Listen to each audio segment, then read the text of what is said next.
The divine pattern of 7, alchemy, scripture, and the soul's ascent. In the beginning was the Word, and the Word was a spark. Let there be light, spoke the voice that echoed through the abyss, and the one divided into many. So began not only the creation of the world, but the great work, the sacred labor of returning the many into one. This is alchemy, the divine science of transmutation. 7 days, 7 lights, 7 gates, 7 steps in ascent. Across ancient civilizations and sacred scriptures, the number 7 can be found everywhere. The hidden architecture upon which both heaven and the soul are built. From the 7 operations of alchemy to the 7 planets in astrology, the 7 chakras in yogic mysticism, and the 7 seals of revelation. The pattern repeats over and over, and it's not merely a coincidence. Each 7 is not a separate truth. They are reflections of the same eternal pattern, revealed through the lens of different cultures, scriptures, and initiations. The key is to read with your inner eye. True alchemy is not the superstition of medieval chemists dreaming of gold. It is the symbolic science of inner transmutation, a spiritual map disguised as chemistry, a mystical journey hidden in metaphor. The alchemist's goal is not materialistic riches, but the philosopher's stone, the perfected self, the unified soul, a being who has reconciled spirit and matter, shadow and light, heaven and earth. The path unfolds in 7 stages, each corresponding to a level of transformation. Calcination, the burning of ego, the death of illusion. Dissolution, emotions and unconscious rise like floodwaters. Separation, discernment of truth from falsehood. Conjunction, union of opposites within the self. Fermentation, spiritual rebirth, the divine spark enters. Distillation, refinement of essence, the soul becomes clear. And coagulation, completion of the great work, divine embodiment. Each stage mirrors the 7 planetary archetypes, the 7 metals of the earth, the 7 days of creation, and the 7 chakras within the body. The soul is the raw material, life is the furnace, the self is the gold to be revealed. In the Bible, when read with esoteric eyes, it's not just history, it's an initiation literature. Its stories are parables not just of the world, but of the soul. In Genesis, God creates the cosmos in 7 days, but creation is not finished. It is ongoing. These 7 days are not only about the world's birth, they mirror the soul's unfolding from chaos to order, from darkness to light. Day 1, light from darkness, the beginning of awareness. Day 2, separation of waters, emergence and duality. Day 3, earth and vegetation, grounding and growth. Day 4, lights in the sky, celestial guidance. Day 5, living creatures, awakening emotion and desire. Day 6, man in God's image, realization of selfhood. Day 7, divine rest, return to source. In Revelation, the number 7 appears again and again. The 7 seals, the 7 trumpets, the 7 churches, the 7 spirits before the throne. These are not random repetitions. They are a symbolic structure encoding the process of judgment, purification, and rebirth. They map the apocalypse not of the world, but of the ego, a necessary unraveling before the new self emerges. Even Jesus' parable in Matthew 13 come in 7s. The sower, the weeds, the mustard seed, the yeast, the treasure, the pearl, the net.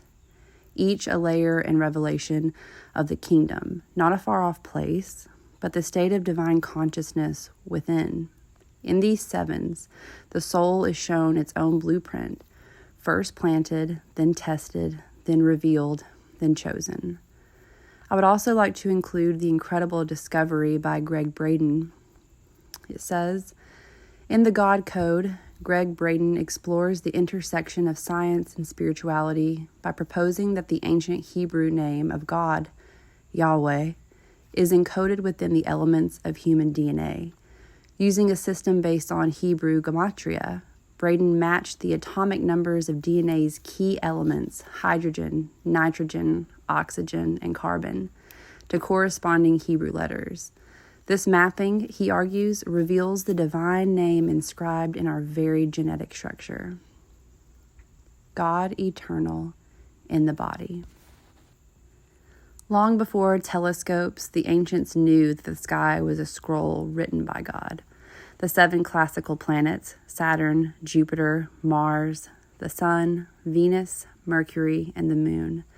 They're not just these spherical objects floating in space, as we have been told, but they're living symbols shaping both fate and inner life. Each planet ruled a metal, a day of the week, a part of the body, and a phase of transformation. So let's dive a little deeper into the astrological importance of the number 7. Sun, Moon, Mercury, Venus, Mars, Jupiter, and Saturn make up the alchemical cosmic orchestra that shapes human consciousness. Each planet and its corresponding metal serve as archetypal energy. Saturn, lead, limitation and death. Jupiter, tin, expansion and wisdom. Mars, iron, conflict, energy. Sun, gold, illumination and self. Venus, copper, love and beauty. Mercury, mind and messages. Moon, silver, emotion and cycles. In the soul's descent, the spirit falls through the planetary spheres into incarnation, the material realm. In ascent, it rises back up, purified through each archetype until it returns to the sun within. Across time and culture, 7 appears again and again. In Hinduism, the 7 chakras, the 7 rivers. In Islam, the 7 heavens, 7 earths. In Judaism, 7 days of creation, the 7 branches of the menorah, 7 blessings at marriage. In Buddhism, 7 steps the Buddha took at birth, the 7 factors of enlightenment. In Kabbalah, the 7 lower sephirot, the emotional vessels of divine emanation. In Egyptian mysticism, 7 souls of man, 7 gates to the underworld. And in Sumerian myth, the 7 demons, the 7 sages, the 7 gates Jnana passed through. In every tradition, 7 becomes the ladder between worlds, the measure of the journey inward. So, what is alchemy but a sacred mirror of the story of Genesis? What is astrology if not the rhythm of the stars moving in tune with the soul center? What is scripture but the mythic encoding of the soul's descent and return? The number 7 is not just a symbol. It is structure, a divine fingerprint, the cosmic law. 7 is the cycle of transformation, creation, and the pathway of return. It is the ladder that Jacob saw, the light of the menorah, the days of creation and rest, the chakras rising like fire, the planets spinning above, the gates of the temple. Different languages, same truth. The great work is universal. The soul's journey is eternal. And inside the universal pattern, we find 7. The truth is written in the stars, spoken in scripture, encoded in myth, and felt in the body. And when the eye is single and the soul is still, the 7 shall speak with one voice. In the beginning was the fire, not of destruction, but of transformation. It did not burn with heat, but with purpose. And from that first divine spark, a pattern unfolded, not merely in the heavens, but in our human souls. This pattern is not random. It is the signature of the eternal, woven through the cosmos like a golden thread. 7, the number of creation and completion. It is in 7 stages that the alchemist purifies base matter into gold. It is in the 7 operations that the ego is dissolved, separated, joined, fermented, distilled, and made whole. It is in 7 seals that revelation breaks open the mystery of the soul's return to light. These are, again, not separate truths. They're just mirrors of one another. As above, so below. As within, so without. Alchemy is the key to this riddle. It's the esoteric science of transmutation, of turning leaden consciousness into golden awareness. It is the hidden language of prophets and mystics, the symbolic descent of spirit into matter, and the slow ascent back through fire, water, air, and earth into the divine. To understand this great work, we must see beyond the literal. We must read the stars as scripture and scripture as symbol. We must recognize the number 7 not just as a number, but as quality, as a map, a divine tool. The alchemist spoke in riddles and symbols, not to hide the truth, but to protect it. For the great work was not merely about transforming metals, but the transformation of the soul itself. Behind the imagery of furnaces and flasks, they revealed a secret path, a 7-fold process by which the base nature of man, his ego, illusions, wounds, and shadows, is refined, purified, and made whole. This is the same journey found in all sacred traditions. It's the path of awakening, the ladder of ascent, the inner apocalypse. In the yogic system of India, the human body is said to contain 7 chakras, spinning energy centers aligned with the spine. These are not merely metaphysical beliefs, but maps of consciousness, each chakra representing a layer of psychological, spiritual, and energetic development. 1. Root chakra, survival and grounding, which is the calcination process of alchemy. 2. The sacral, emotion, flow, and the dissolution stage of alchemy. 3. The solar plexus, power, discernment, and the stage of separation. 4. Heart, love, integration, and the conjunction stage. 5. Throat, expression, rebirth, and the fermentation stage. 6. The third eye, vision, wisdom, and the distillation stage. And 7, the crown, union and transcendence, and that is the coagulation stage of alchemy. The ascent through the chakras mirrors the alchemical great work, the awakening of the Kundalini serpent, the divine fire coiled at the base of the spine, rising toward union with Source.